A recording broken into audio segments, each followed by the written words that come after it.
Os oceanos formam uma das peças mais relevantes do nosso planeta. Além do seu papel crucial na formação da vida na Terra, eles ainda sustentam a maior parte da biodiversidade do mundo e desempenham funções fundamentais, como fornecer grande parte do oxigênio que precisamos, regular o clima global, oferecer energia, alimento, etc. Olhando por esse lado, parece que não damos a devida importância para eles, não é? Principalmente em relação à sua preservação e proteção da sua biodiversidade, que, sem dúvidas, é a maior de nosso planeta. É tão vasta que boa parte dela ainda é uma incógnita para nós. Aliás, seja por conta das dificuldades práticas impostas pelo ambiente ou pela falta de interesse. Uma grande parcela dessas águas e de seus habitantes permanece um mistério para nós. Hoje, iremos falar de um pequeno fragmento dessa imensidão. Um local que, por muito tempo, foi palco desses grandes mistérios e que ainda hoje guarda seus segredos em um ambiente absolutamente singular e repleto de propriedades incríveis que, para muitos, são consideradas mágicas. Estamos falando sobre o Mar dos Sargassos. Localizado no Atlântico Norte, o mar fica próximo dos Estados Unidos e da ilha de Cuba, mas não banha diretamente esses países. Esse fato pode até passar despercebido, mas não é algo comum. Isso porque, de forma geral, o que define um mar é justamente o fato de ser uma porção menor do oceano, um corpo de água que é cercado ou obstruído por terra firme. Mas, se é isso que determina o conceito, o que faz o Mar dos Sargassos entrar nessa, digamos, categoria, se assim podemos dizer? Bom, existem diversos aspectos que o diferenciam do oceano em geral e delimitam sua extensão.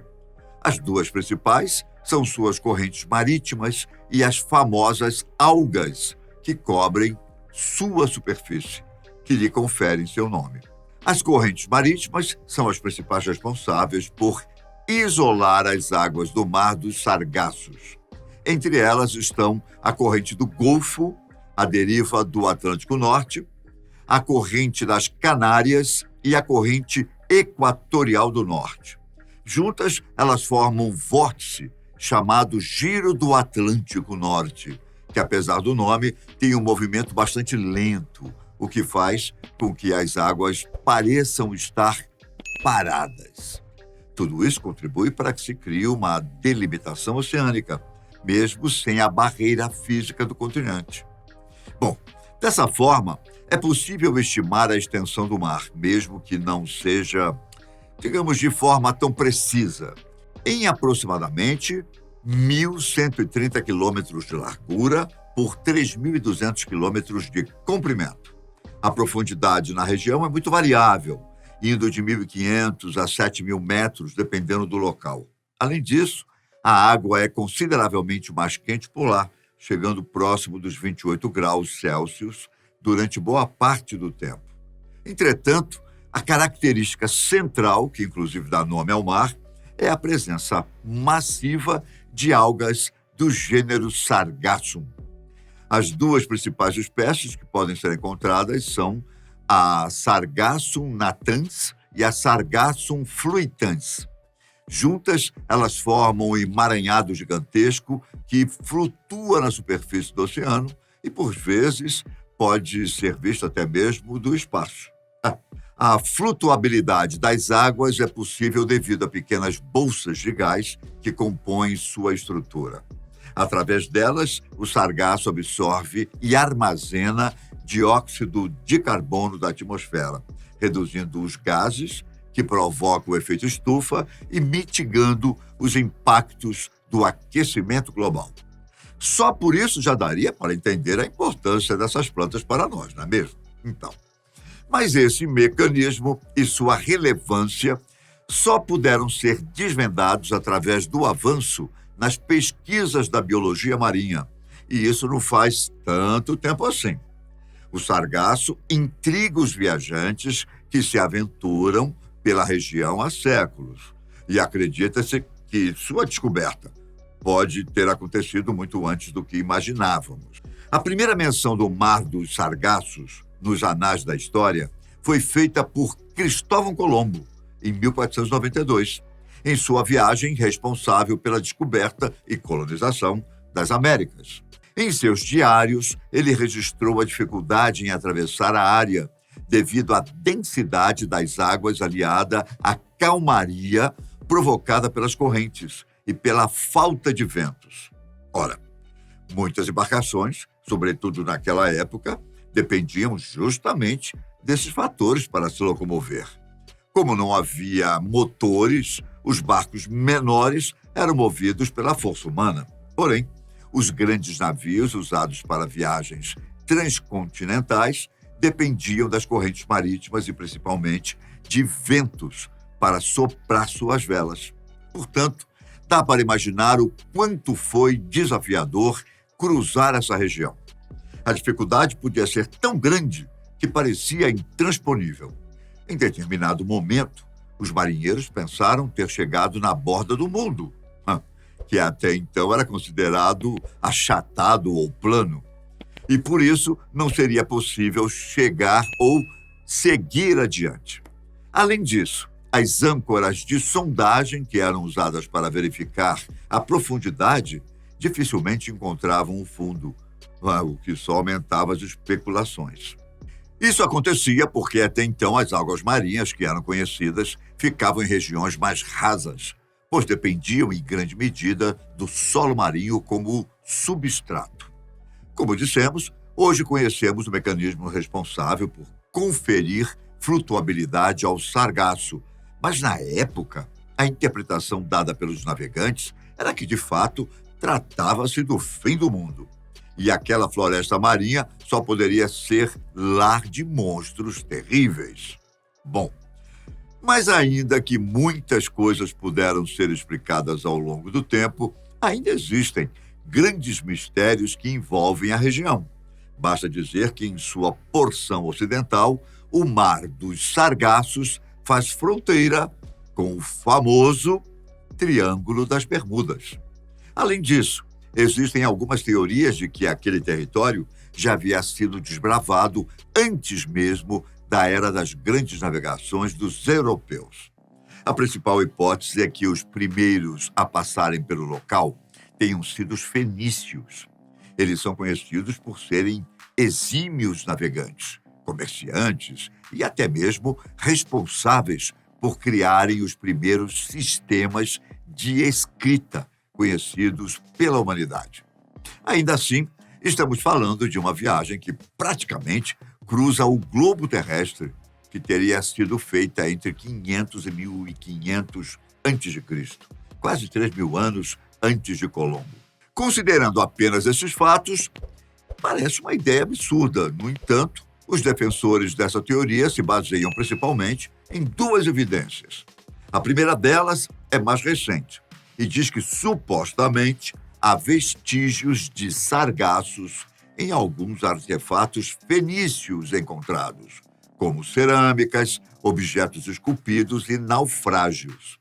Apesar da alga ser encontrada em outros lugares, além do mar no Atlântico Norte, geralmente são locais próximos, como as ilhas do Caribe, o que indica que os povos da antiguidade deveriam ter vindo aqui para entrar em contato com a vegetação aquática. A outra evidência é mais contraditória e foi encontrada justamente no Brasil.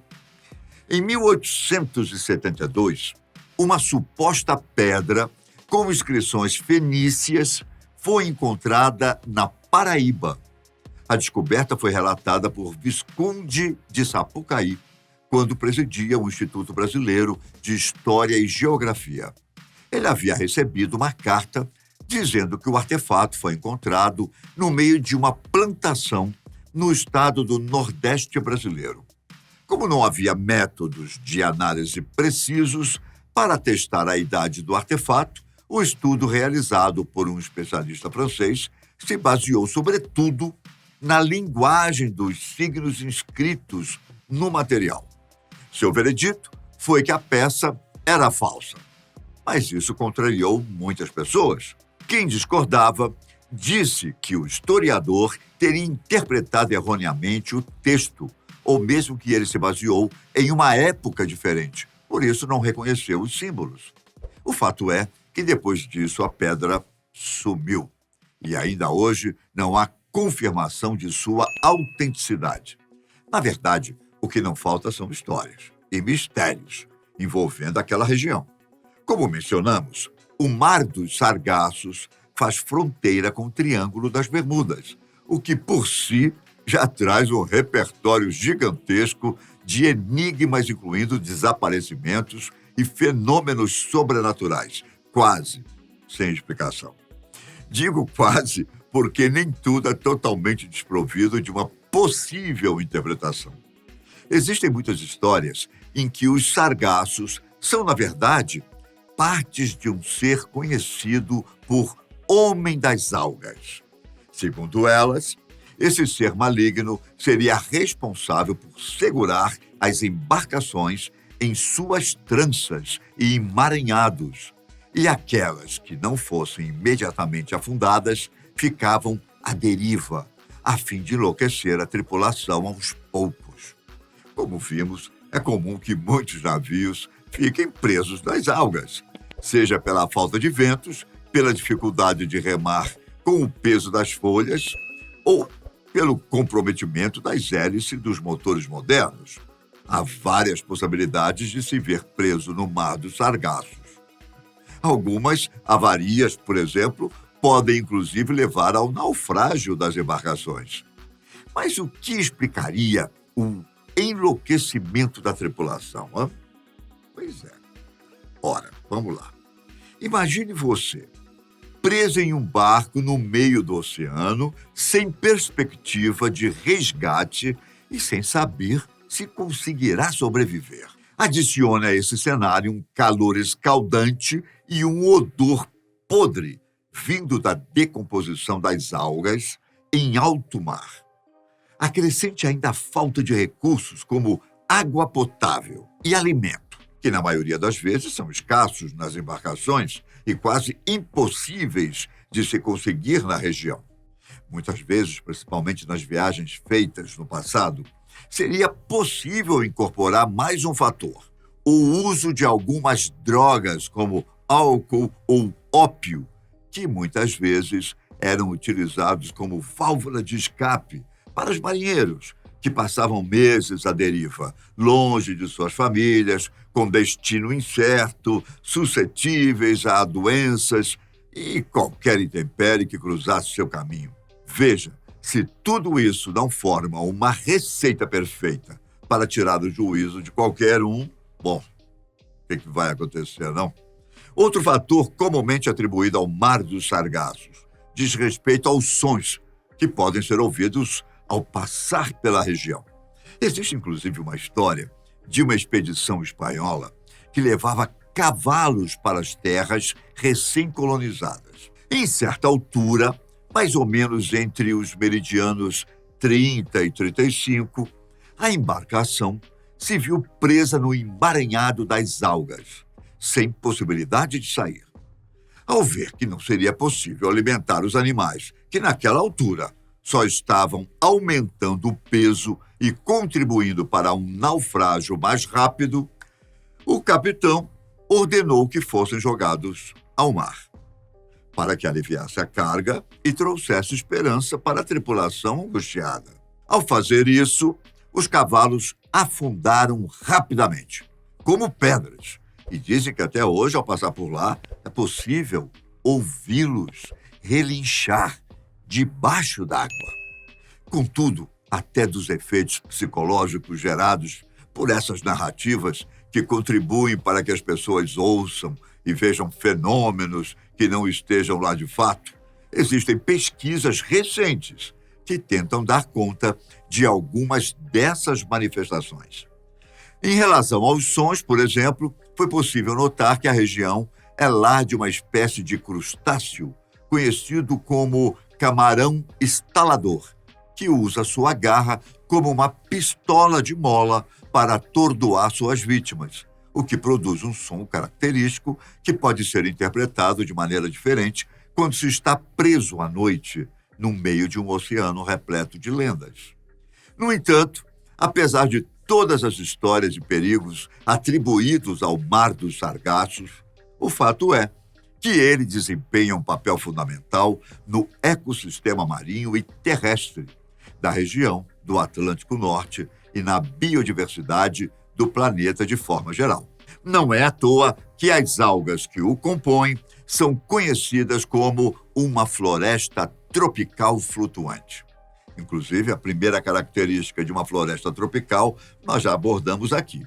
As pequenas bolsas que o sargaço usa para flutuar nas águas são responsáveis por captar boa parte do dióxido de carbono que é emitido por nós na atmosfera. Mas, além disso, elas abrigam uma variedade enorme de espécies e sustentam, em grande parte, o ciclo da cadeia alimentar marinha. Existem mais de 100 tipos de peixes, 145 invertebrados e cerca de 10 espécies de tubarões que consideram essas águas como lar.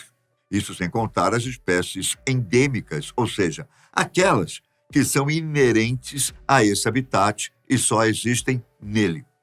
Esse é o exemplo do peixe sargaço, como o próprio nome diz. Seu corpo é repleto de protuberâncias e cores que imitam as algas, fazendo com que ele se camufle com perfeição. Isso permite não só que ele se esconda de predadores, como contribui para a sua caça.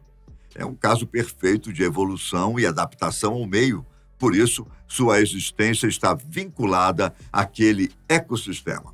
Além disso, muitos animais usam essas águas quentes e as algas flutuantes como local ideal para seus ciclos de reprodução. Esse é o caso da tartaruga do mar, que frequentemente é listada entre as espécies mais ameaçadas pela influência humana na natureza. Muitos filhotes que eclodem dos ovos colocados nas ilhas do Caribe vão até o Mar dos Sargassos para se alimentarem enquanto se protegem dos predadores. Outros exemplos de animais que buscam a proteção e nutrição oferecidas por essas águas são o marlim branco, conhecido como peixe-espada, e algumas espécies de enguias, que migram dos seus habitats naturais para depositar seus ovos lá, onde tem mais chances de sobreviver longe dos predadores naturais de suas regiões.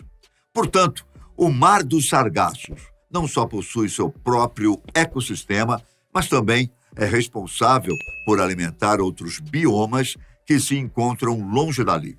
E aqui, alimentar também pode ser entendido de maneira literal, já que suas águas encerram um ciclo perfeito em si mesmo.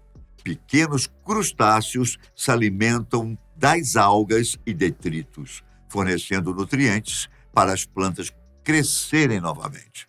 Elas, por sua vez, liberam nutrientes vitais na água, como nitrogênio e fósforo, o que alimenta seres microscópicos como os fitoplânctons, que formam a base da cadeia alimentar marinha e assim por diante. Sendo assim, não é difícil perceber a necessidade da preservação desse ambiente, não é mesmo? Como o Mar dos Sargassos se encontra em alto mar, sua responsabilidade deve ser um conjunto entre todas as nações do mundo. Inclusive, em 2014, foi assinado um acordo, a Declaração de Hamilton, que prevê medidas para a conservação desse ecossistema. Além das mudanças climáticas que ameaçam boa parte da vida marinha, existe um fenômeno conhecido como Grande Giro do Lixo do Pacífico, composto por grande parte do lixo que produzimos, sobretudo o plástico, que fica à deriva, dependendo das correntes marítimas e colocando vários animais e espécies inteiras em ameaça. Portanto, vamos ser responsáveis, né? E fazer a nossa parte, antes que seja tarde demais. O que você acha? Combinado? Eu fico por aqui e até a próxima. Tchau!